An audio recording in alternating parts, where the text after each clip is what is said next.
Senhor, nós te agradecemos em nome de Jesus por essa tarde, por esse tempo que o Senhor mesmo preparou para as nossas vidas, para estudarmos a Tua Palavra, conhecermos mais de Ti, mais dos desígnios do Senhor.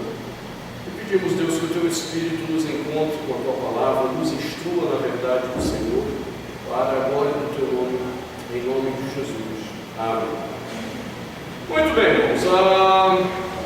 Nós estamos retomando hoje o estudo do Apocalipse. Talvez alguns irmãos estejam me acompanhando pela internet, né, pessoal? Hoje com direito a cafezinho, chique isso. Vou colocar o silencioso do celular aqui. Nós terminamos a nossa última análise no capítulo 3 do Apocalipse, observando o problema que Apocalipse vai lidar por meio das 7 igrejas. Essas igrejas, elas têm 2 igrejas que servem de modelo para aquilo que Deus quer ver restaurado na comunidade primitiva no final do primeiro século, e 5 igrejas que representam tudo que não presta na vivência da igreja primitiva no final do primeiro século. E aí, quando nós estudamos essas 7 igrejas, qualquer semelhança com o que acontece hoje não é mera coincidência, né? Ou qualquer coincidência não é mera semelhança, alguma coisa assim, eu não lembro como é que é a frase. E aí, no capítulo 4, após denunciar todos os problemas, o livro do Apocalipse começa a abrir a revelação propriamente dita. É aqui que o negócio começa a tomar sua consistência. Capítulos 4 e 5 formam um bloco só de uma questão chamada Conselho do Senhor.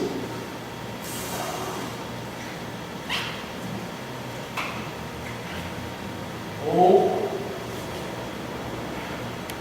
Conselho do Antigo Testamento, essa seria a ideia que aparece aí.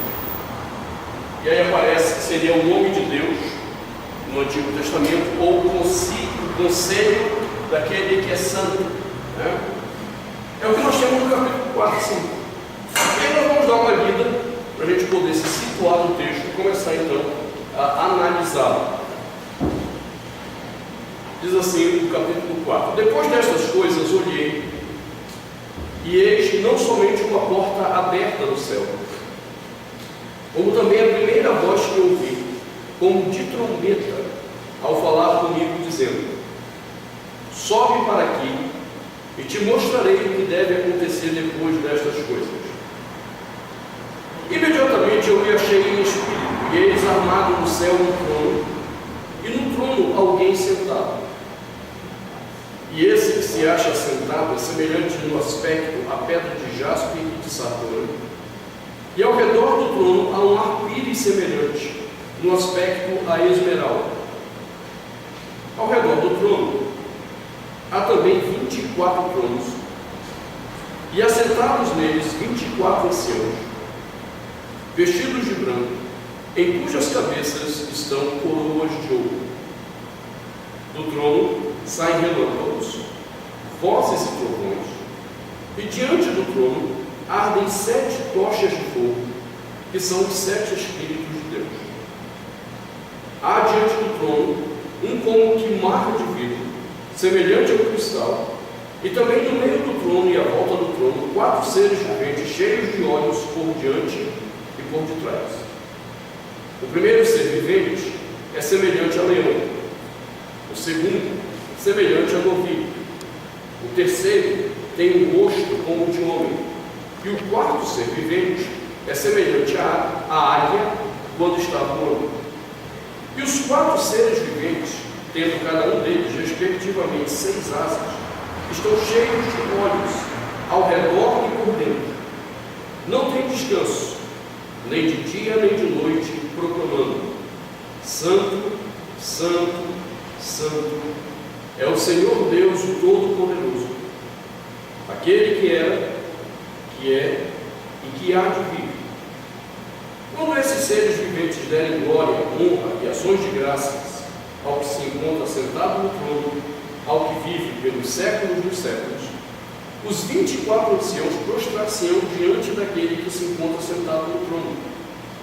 Adorarão o que vive pelos séculos dos séculos e depositarão as suas coroas diante do trono, proclamando: Tu és digno, Senhor e Deus nosso, de receber a glória, a honra e o poder, porque todas as coisas tu criaste.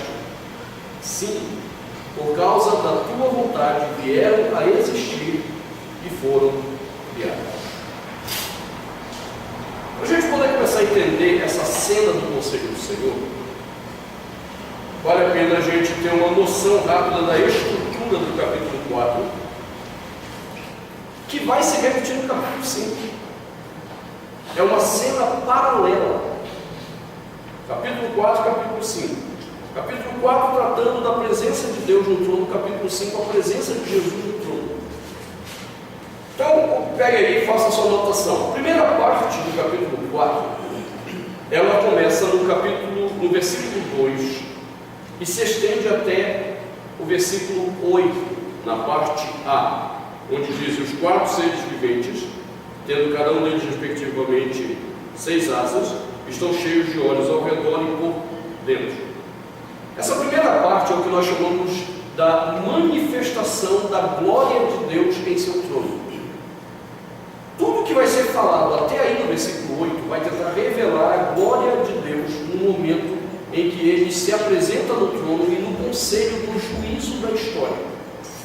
A partir do versículo 8b começa uma sequência de adoração àquele que está no trono. Vai de 8b até o versículo 11. Essa sequência de adoração ela tem 3 etapas.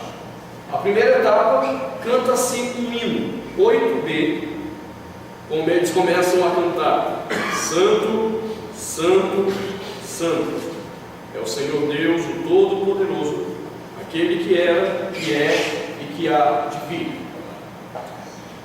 Em seguida, versículos 9 ao versículo 10 segue-se uma narrativa.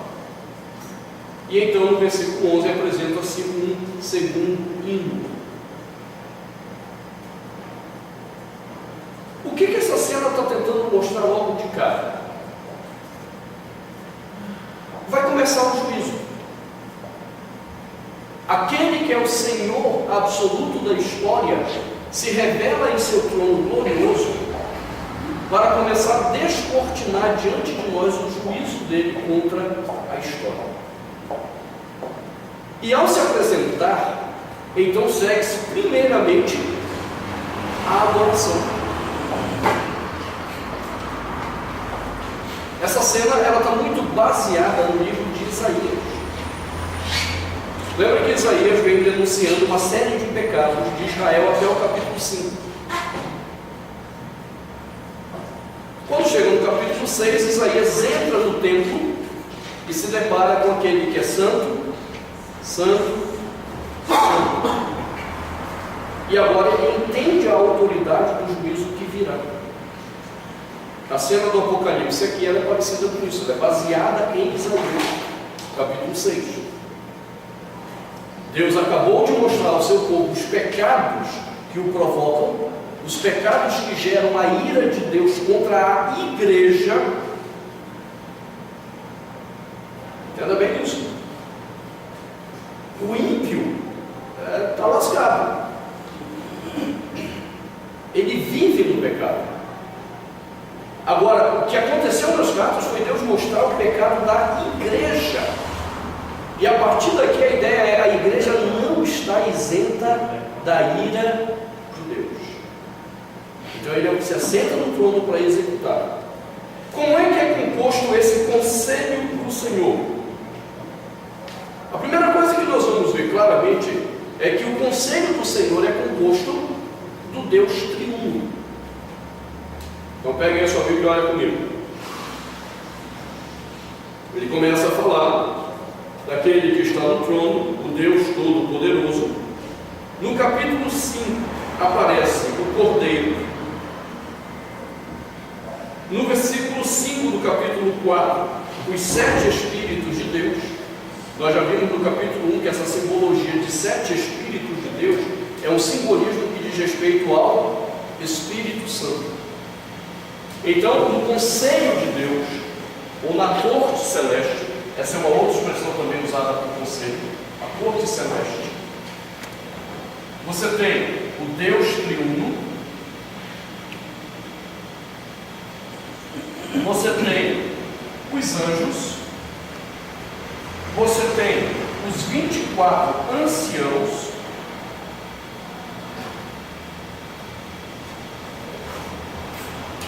para testemunho do juízo de Deus sobre a história. Então, já de cara, a gente precisa resolver um pequeno probleminha.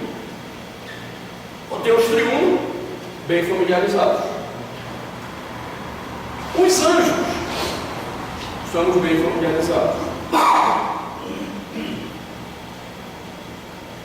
No versículo 7, ele fala dos 4 seres viventes e diz respeito à criação.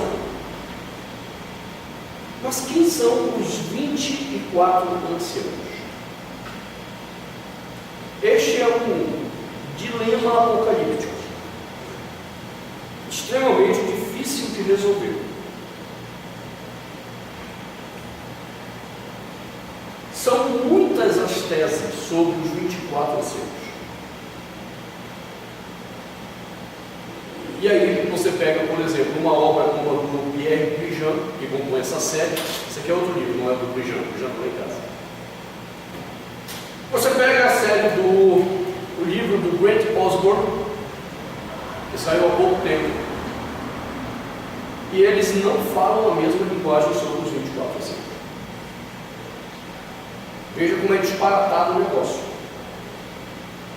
O Brijan, seguindo, aliás, uma análise do Albert Fayet, um famoso exegeta francês, os 24 anciãos dizem respeito a homens. O Grant Osborne diz respeito a anjos. Então temos um belo problema interpretativo.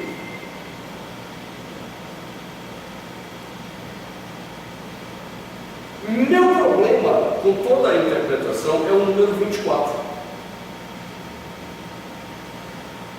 Porque uma das coisas que a gente deveria buscar na interpretação é aquilo que explica de forma mais simples, sem muito, como é que chama? Malabarismo exegético, como diria um professor meu. Eu tinha um professor de seminário que dizia assim: rapaz, tem uns caras que quando vão analisar o texto bíblico, ele está tão convencido do que ele acredita. Ou seja, ele levou para dentro do texto o que ele acredita, entendeu? Ele está tão convencido do que ele acredita, que em vez de ele fazer uma exegese pura e simples, ele faz um malabarismo exegético, para que aquele texto que aparentemente discorda dele, concorde com ele. Então eu tenho muita dificuldade com esse malabarismo.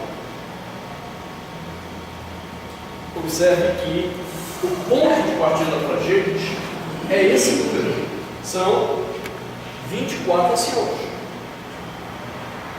O que poderiam ser 24 anciãos? Nós não temos nenhuma referência desse número 24 no Antigo Testamento ou no Novo Testamento aplicado a anjos. Não há.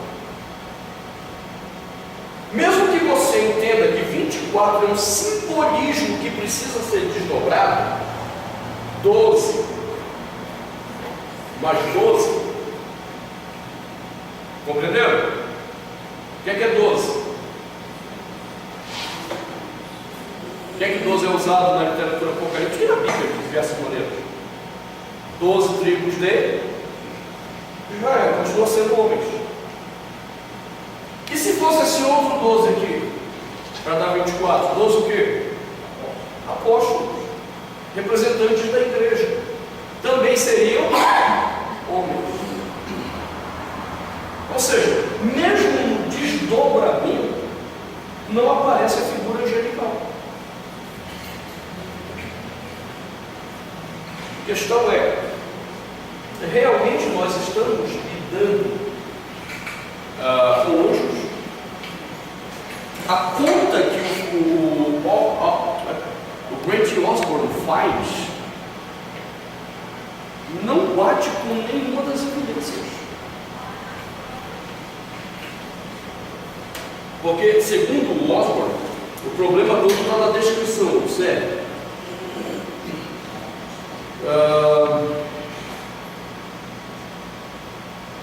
Versículo 4. Ao redor do trono há também 24 tronos, e assentados neles 24 anciãos vestidos de branco, em cujas cabeças estão coroas de ouro. E aí, com essa questão do vestidos de branco e coroas de ouro, ele tenta buscar o simbolismo angelical, ignorando o quê? O que é que ele está ignorando? O número 24. Porque depois ele vai ter que forçar uma situação para poder dizer que é anjo. Então, me parece óbvio que a proposta do Albert Feyer e do Pierre Puijan começa de uma forma mais sóbria. Nós não estamos falando de anjos, sabe? Nós estamos falando de homens. São homens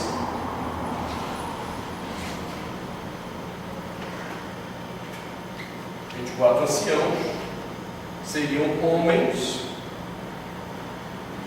que compõem o conselho do Senhor ou a corte celeste. Quando?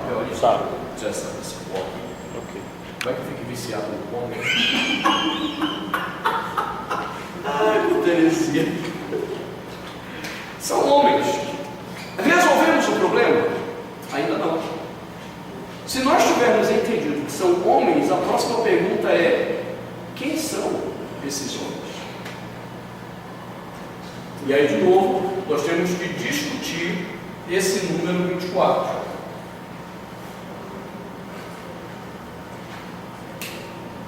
Alguns exegetas que seguem na direção da ideia de homens costumam pensar que ali nós temos os 12 representantes das tribos. Obrigado. Os 12 representantes das tribos de Israel e os 12 apóstolos representantes da igreja. A ideia não é estapafúrdia. A ideia não é uma viagem. Você tem elementos exegéticos para essa observação. Vocês veem aquele caso que o cara tomou uma cachaça, ficou doidão, está vendo que não existe. Não é o caso. Porém, há um problema nessa interpretação de que nós estamos tratando das 12 tribos de Israel mais os 12 apóstolos. Nós não temos no Apocalipse e na literatura apocalíptica essa simbologia mesclada. A figura de anciãos na literatura apocalíptica ela aparece outras vezes em vários livros apocalípticos.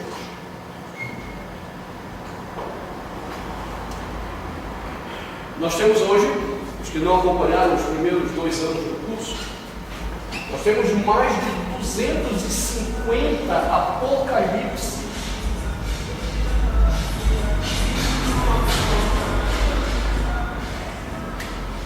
já achados pela arqueologia. Em vários deles aparece essa conta de 24 anciãos. Eles não conheciam a soma de 12 apóstolos, porque são gêneros próprios do Apocalipse judaico. O que indica que esse número deveria ser buscado dentro da tradição judaica. Logo, cairia por terra a ideia de 12 mais 12. E dentro da tradição judaica há um número 24? Resposta, sim. Quantos livros tem o Antigo Testamento?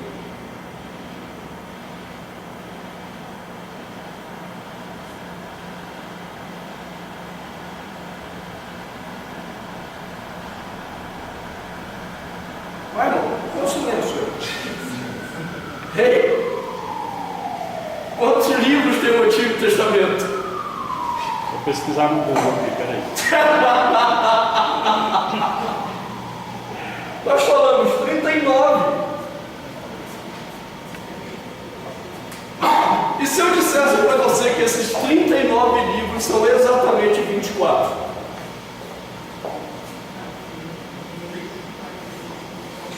Por quê? Porque a nossa maneira de contar os livros é diferente da tradição judaica. Exemplo.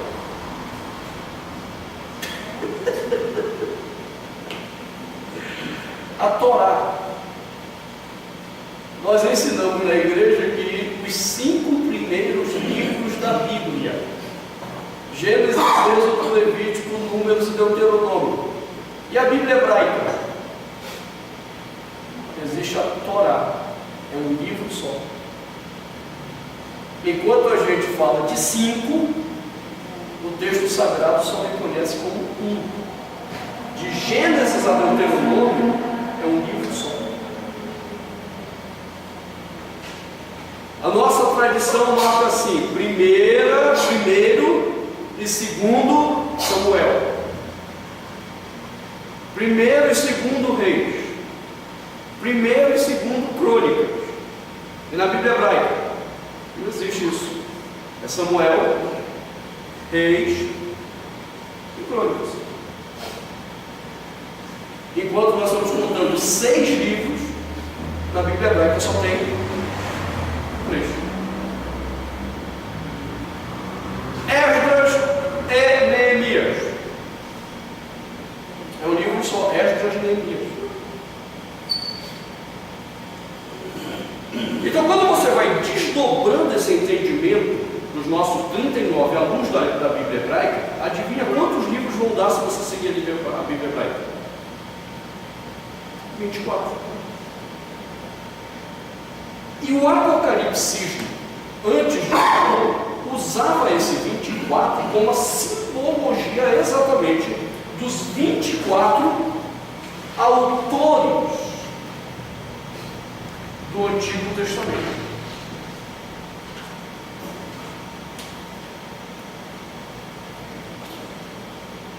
Aí quando a gente aplica o conceito do Senhor, faz sentido. Deus julgará as nações quando Cristo voltar, ou melhor, o próprio Cristo julgará as nações quando voltar, com o quê? Qual é o parâmetro da justiça dele para o juízo?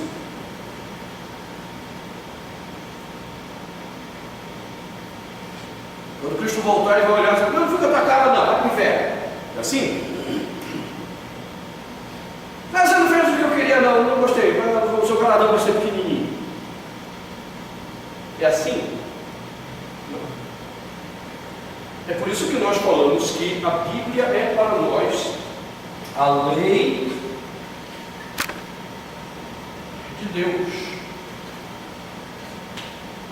Toda a história será julgada no momento que Cristo voltar com a palavra na mão. Estava escrito, por que você não fez? Estava escrito, por que você não viveu como eu te mandei?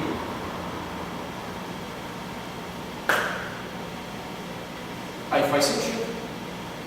No conselho do Senhor, ele está reunido com aqueles que foram instrumentos da revelação da sua palavra. Porque é essa palavra que é a referência do juízo de Deus contra os homens. Daí uma questão extremamente importante que Paulo vai dizer em Romanos, que os homens são indesculpáveis. Se o ímpio é indesculpável porque a própria criação revela a Deus, ou seja, só a criação já seria suficiente para mostrar ao ímpio a sua pecaminosidade e para mostrar ao ímpio que ele realmente merece o inferno, tu imagina para quem tem a Bíblia na mão. Os 24 então são os autores, ou é a própria palavra? Legal, essa é uma boa. A questão é muito simples de novo aqui, pelo menos para mim. Pelo menos para mim é muito simples. Se eu estou lidando com um texto apocalíptico, o texto apocalíptico lida com o quê? Simbologia. Então, no texto é claro que são homens, mas esses homens representam o quê? Eles são símbolo do quê? Da palavra. Então, os 24 anciãos são apenas os representantes da totalidade da escritura veterotestamentária. Gostaram dessa palavra? Veterotestamentária. Eu, quando estou escrevendo o texto que eu escrevo veterotestamentário, eu até me acho alguma coisa. Cara,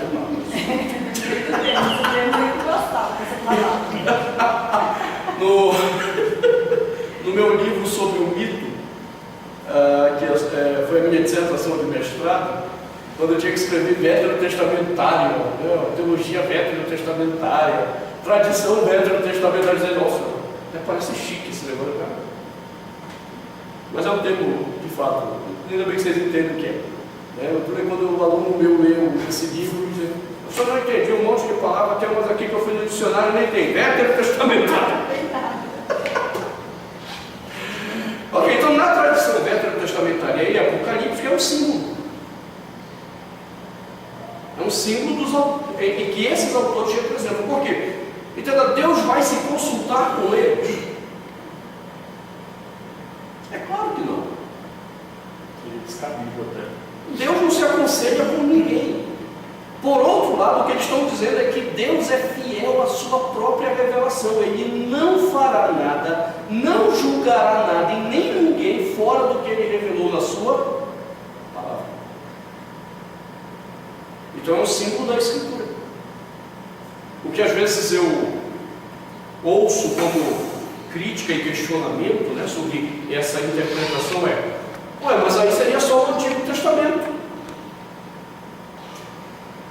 E aí eu preciso olhar para o irmão e dizer assim: é óbvio, ou como diria um palhaço do meu irmão do Alão, é óbvio! É óbvio! O Novo Testamento não estava ainda composto.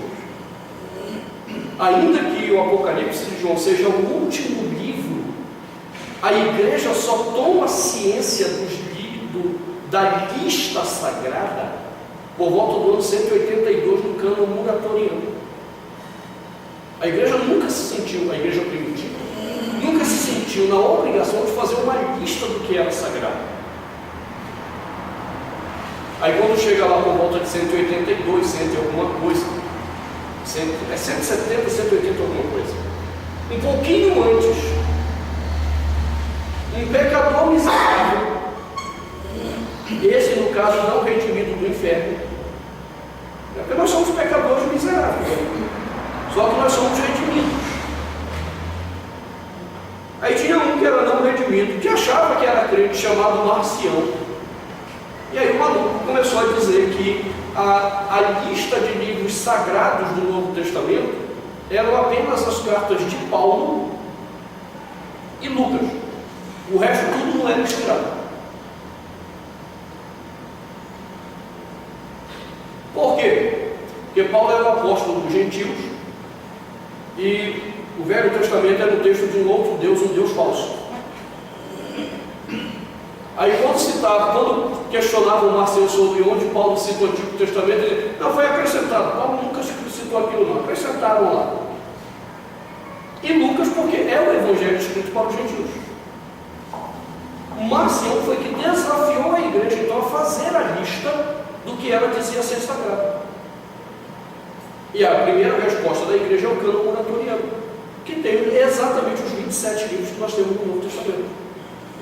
Mas os debates continuaram e houve a necessidade de se fazer um concílio, por volta do ano 451, onde a igreja então vai se posicionar dizendo que a igreja sempre teve como inspirar, foi essa lista aqui de 27 livros. Então é óbvio que quando João está escrevendo, não existe uma lista ainda definida. A igreja não estava preocupada com isso. Qual é a única lista que ele tem definida para tratar da simbologia da autoridade da palavra de Deus? A lista de 24 livros do Antigo Testamento. Então é por isso que essa interpretação dos 24 anciãos como se referindo à própria palavra, ela para mim explica muitas coisas. Ora, se a cena do trono é exatamente a cena de abertura, onde Deus vai começar a mostrar o juízo dele que vai vir sobre a terra, e aí é interessante porque não é apenas o juízo final. Lembre-se que Apocalipse é um livro que trata do juízo presente da história, ou seja, daquele período. Ele vai mostrar como é que Deus vai julgar o Império Romano, e aí depois ele vai dar uma palhinha. Isso é só uma palhinha do que vai acontecer no futuro. Aí ele abre um pouco para a gente ver o que vai ser no futuro. Então o que é que ele já está dizendo para mim? Há um conselho de Deus. Deus, sua palavra. Eles estão lá. E o que os anjos estão fazendo nessa corte? Quem é que executa o juízo de Deus na história? A Satã. Lembram de Jó? Isso já está dor de cabeça. Ah, é verdade. O Ra-Satã de Jó, que não é Satanás. Ali é um anjo da corte celeste, que representa um grupo de anjos que tem uma única missão: executar o juízo de Deus, trazer morte sobre a terra. São eles que saem matando por ordem de Deus aqueles que Deus manda matar.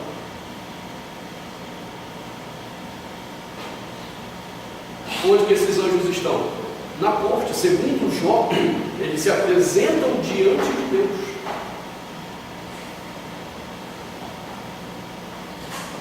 E o que eles vêm fazer? Prestar contas do Senhor, do que eles estão vendo, para que o juízo seja estabelecido. Vocês vão ver que várias execuções do Apocalipse, os anjos vêm e executam. De uma certa forma, nós podemos dizer que são anjos sanguinários. O que é que significa essa expressão no hebraísmo? Quando a mulher de Moisés diz para ele: tu és para mim um esposo sanguinário.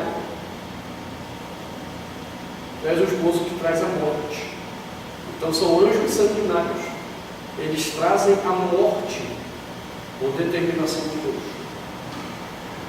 E lembre-se, não é coisa pequena. Não é morte besta. Lembra do primogênito, dos primogênitos do Egito. Quem foi que Deus mandou matar?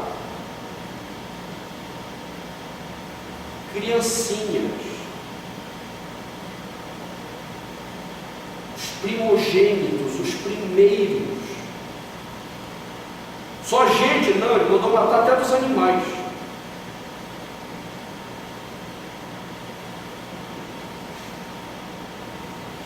Dura esse discurso, né? Mas se você quiser continuar achando que Deus é bonzinho, ele leva tudo na esportiva, meu filhinho, coisa fofa do Pai Celeste, guti. Passagem lá sobre Davi, quando Davi pegou para você, porque aí você fez sobre ele, ele mandou escolher uma das três, né? Então foi assim, atingiu todo mundo em condição, né? Não foi só adulto, era todo mundo que estava ali. A ira de Deus é fulminante. Capítulo 3, depois você volta lá, depois que perdeu as aulas até o capítulo 3. É assustador o que Jesus diz que vai fazer com a Jezabel, rapaz. Com a falsa profetisa. Ele diz que ele vai matá-la. E se você puder ler em grego, você vai ver que ali é uma ênfase forte de alguém que vai matar assim com gosto. Jesus. O mesmo Jesus que ele diz: Jesus te ama. Que ele te ama o quê, rapaz? Que papo é esse de que ele te ama? Jesus ama os eleitos e acabou. Os demais, só tem a ira dele. Ele não é diferente do Pai. É por isso que o Marcial tirou tudo que é texto que não fosse de Paulo, falasse só da graça, porque ele compreendia que o Jesus dos outros textos do Novo Testamento não era assim tão gracioso como o pessoal tenta dizer por aí. Então esses anjos estão lá na corte, porque são eles que executam. Muito bem, agora que nós entendemos 4 anciãos aí, não sei se você tem mais alguma dúvida.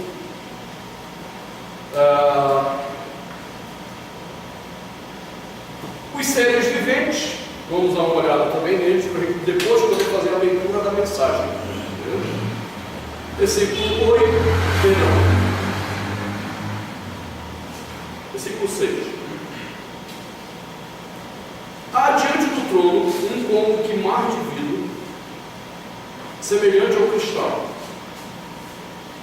E também no meio do trono e à volta do trono, 4 seres viventes cheios de olhos, por diante e por detrás.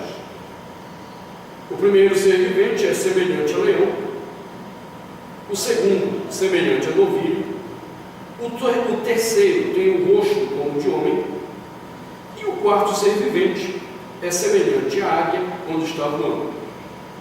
E os 4 seres viventes, tendo cada um deles respectivamente 6 asas, estão cheios de olhos ao redor e por dentro, não têm descanso, nem de dia, nem de noite, proclamando. Aí vem o primeiro hino: Santo, Santo, Santo é o Senhor Deus, o Todo-Poderoso.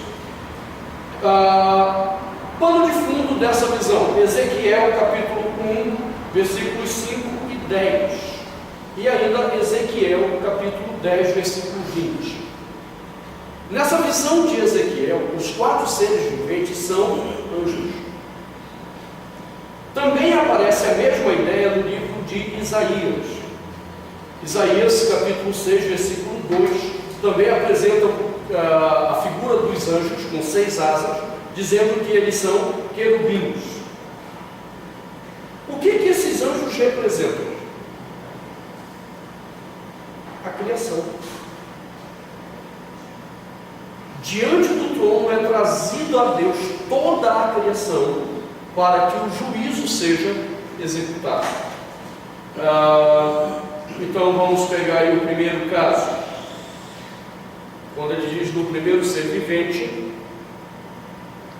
é semelhante a leão.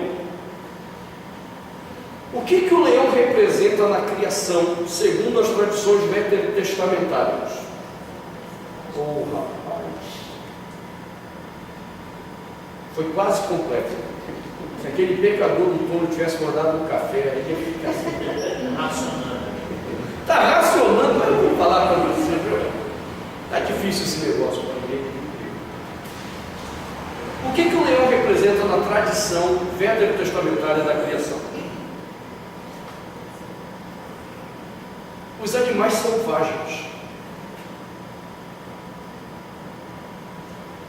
Não é à toa, a gente herdou essa herança de que o leão é o rei da selva. Não é isso que a gente aprendeu desde criança? É uma tradição judaica isso. Nós aprendemos isso na tradição judaica. O leão, ele representa a autoridade dos animais selvagens. E o novilho, o segundo ser que aparece aí, ele representa a glória dos animais domésticos. Por isso que eu digo para vocês que o sacrifício de uma ovelhinha era um negócio difícil para o judeuzinho. Porque a ovelha, aí a confusão do novilho com a ovelha, eles eram tomados não só pela questão comercial, de lã, pele, carne, eles eram também tomados como os animaizinhos da casa. Aí você imagina então o ato sacrificial feito pelo sacerdote. Leva lá você o seu bichinho de estimação, porque lembra qual é o animal que vai ter que ser sacrificado? Ele tem que ser sem mancha, sem defeito. Adivinha qual era o bichinho que o judeuzinho gostava de pegar para criar? O que era bonitinho, sem defeito, sem mancha. Aí agora ele tem que levar para o sacrifício. Aí ele entrega na mão do sacerdote o bichinho vivo. E ele vê diante dos seus olhos o sacerdote pegar aquele bichinho vivo, cravar nas 4 pontas do altar e matá-lo na sua cara. Rapaz, não dá para imaginar essa dor não. Eu fico imaginando o sacerdote pegando o foquinho. Dá para imaginar isso?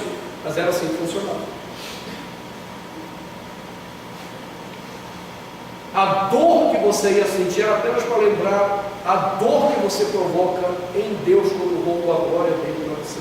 É para entender a gravidade do seu pecado, a gravidade da sua ofensa a Deus. Era extremamente didático. É verdade que eu não queria ver de perto essa didática, mas você percebe como ela funciona? Então, o segundo ser vivente ele é o representante desses animaizinhos domésticos. O terceiro ser vivente que aparece aí tem rosto como de homem. Por quê? É a representação daquele que era o soberano sobre a criação por determinação divina. Quem é o regente de toda a criação? O homem. Aí é fácil. E o quarto ser vivente tem cara ou parece como a águia quando está voando. Por quê? A águia era, digamos assim, a rainha dos ares na tradição judaica. É por isso que Isaías, por exemplo, gosta de lembrar a águia. Quando Israel está lá desfalecido, morrendo, aí ele diz que Israel vai subir como as águias. Lembra? Não se cansarão. Porque a águia é o representante da rainha dos aves, das aves que voam. Ou seja, toda a criação está diante do conselho de Deus. Representada por quem? Pelos anjos. Pelos anjos. E quem é o representante do homem no conselho? Capítulo 5, Cordeiro de Deus. Quem nos representa diante do conselho é o próprio Jesus.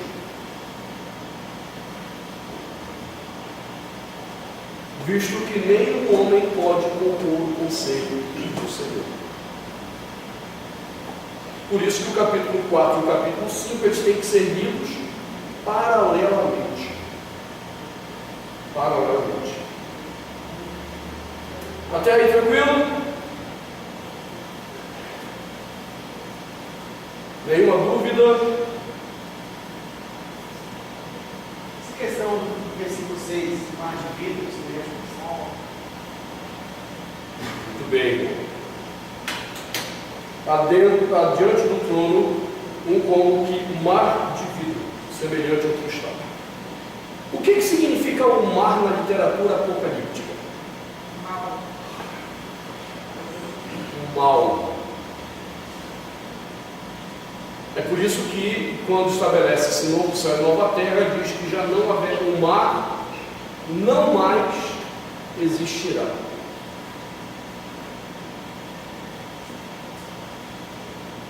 Não é que não vai ter praia lá no novo céu e nova terra.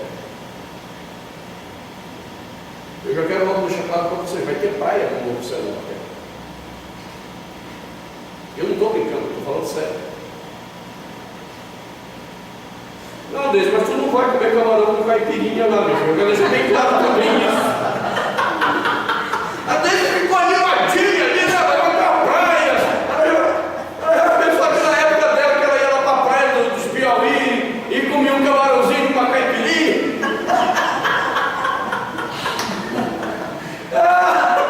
Eu também lamento muito dele.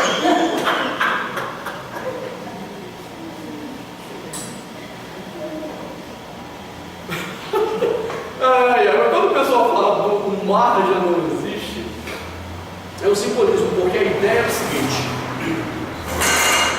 na mitologia pagã,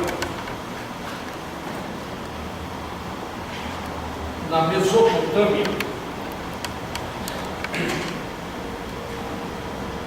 O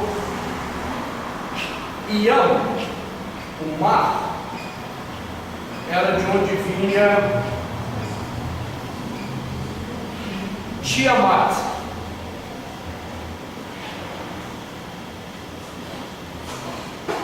Tiamat era uma figura mitológica do mal. Ele emergia do mar para fazer o mal às civilizações mesopotâmicas.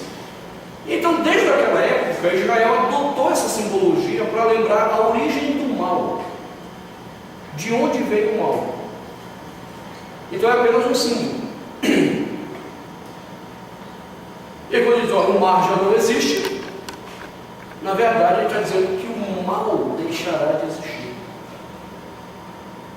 Então começa por aí para a gente poder entender o mar de cristal agora. Então, se você tiver dúvida, é só você lembrar, né, do caipira falando que você vai entender. O mar não existe mais, só tem o bem agora. Então vai ficar claro o que é o mar. Tá? Agora, por que mar de cristal? A ideia aqui é a purificação. Diante do trono de Deus, todo o mal se torna inexistente e purificado. Então é um simbolismo da pureza de tudo que Deus criou diante dele. Se no primeiro momento o mar representa o mal diante de Deus, ele continua representando o bem da criação. É por isso que ele está diante da criação. Observe que ele diz no versículo 6, do mar de cristal, e em seguida aparece o quê? Os 4 seres viventes. O que representa o leão representando os animais selvagens, o novilho, animais domésticos, o homem, o regente, e a águia, as aves dos céus. Ou seja, o mal não tem mais influência porque eles estão diante do mar que foi purificado, a transparência e beleza agora. Então é esse simbolismo que o trono vai fazer. E os diversos olhos e as 6 asas? Por causa dos anjos. Lembre-se que quem está representando a criação são os anjos. E aí é característica deles. Os querubins são de que natureza corpórea? 6 asas, 6 olhos. E segundo Isaías, tudo isso é usado para que eles tenham o conhecimento de tudo que há ao redor. E ali não é simbolismo. Ali é a natureza corpórea desses anjos. Entendeu? É por isso que é uma visão assustadora para Isaías também. Marcos Feliciano uma vez, ele falou uma pregação que eles têm 6 asas porque eles vão sobre a glória de Deus e empresa tão grande que eles precisam de força para voar.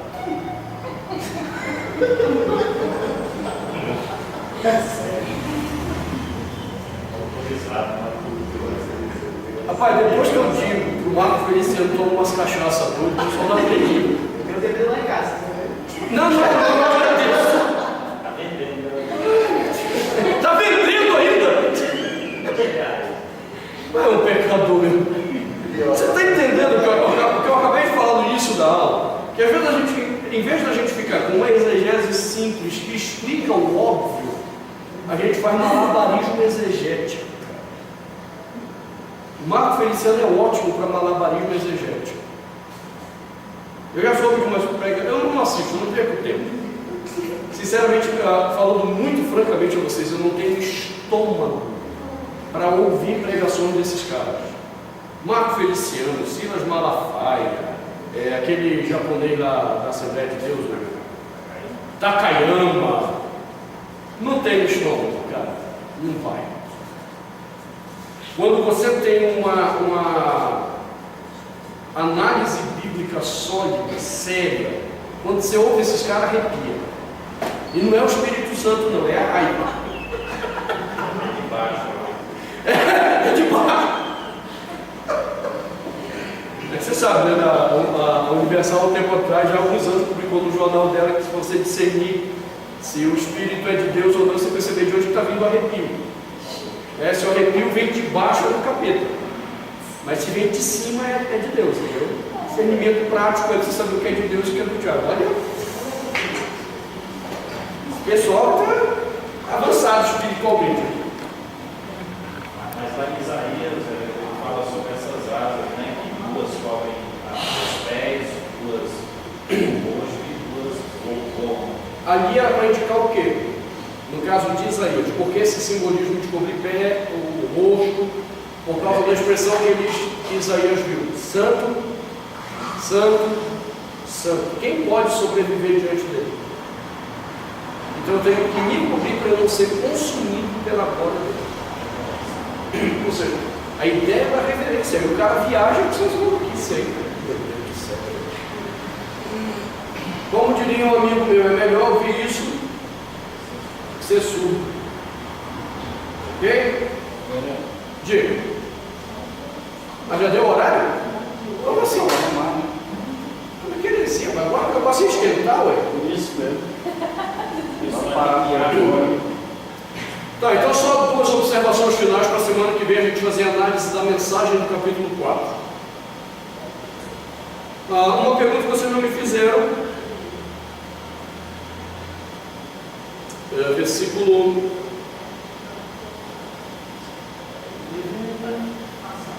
3. Se esta sentada é semelhante no aspecto à pedra de jaspe e de sardônio. Por que jaspe e sardônio?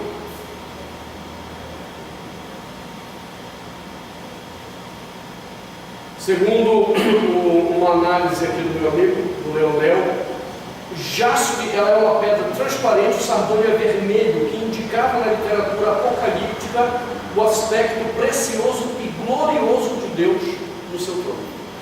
Então a função dessas pedras simbolicamente é apenas revelar a glória de Deus naquele momento que ele se revela no trono. E o arco-íris, óbvio, o movimento gay.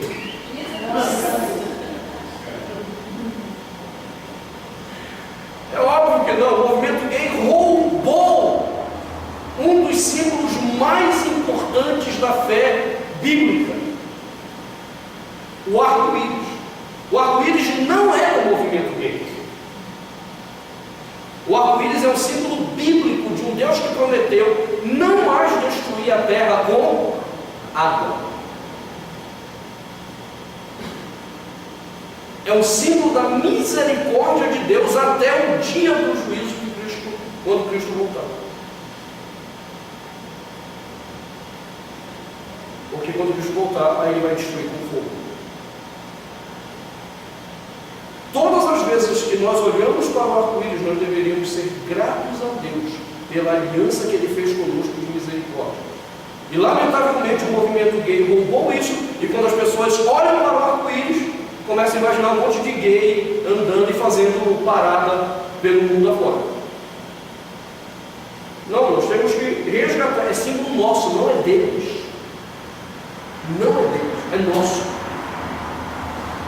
Às vezes brinco com o Dom Paulo, porque o símbolo do cursilho é o arco-íris. Então eu brinquei com o Dom Paulo, tem que rever isso aí. Eu fui buscar o pastor Valença lá no aeroporto, eu estava com a camisa do cursilho, eu estava no arco-íris, passei por uma pessoa e olhou para mim, a luta continua, companheiro. Mas como assim? Eu brinquei com o Dom Paulo, tem que mudar, Dom Paulo. Mas falando sério, não tem que mudar nada, o símbolo é nosso, não é deles não. E aí vai aparecer há o arco-íris nos lembrando a misericórdia de Deus até o momento do juízo. De uma forma muito clara, por que Deus não executou a história ainda? Porque a misericórdia dele tem sido colocada sobre a terra. E toda vez que o arco-íris aparece é para nos lembrar que a misericórdia dele continua sobre nós. Lembra bem o que é misericórdia? É o contrário da graça. Deus deixa de dar aos homens o que eles merecem. Por misericórdia, Deus não lhes dá o que merecem. Ou seja, Deus está retendo o juízo até que todo o plano dele se cumpra. E por isso o arco-íris está diante do trono para dizer-nos que há um tempo que tem que se cumprir para que todo o juízo aconteça. Muito bem, então no domingo que vem a gente começa a analisar agora a mensagem do capítulo 4. Se Deus assim nos permitir, obviamente.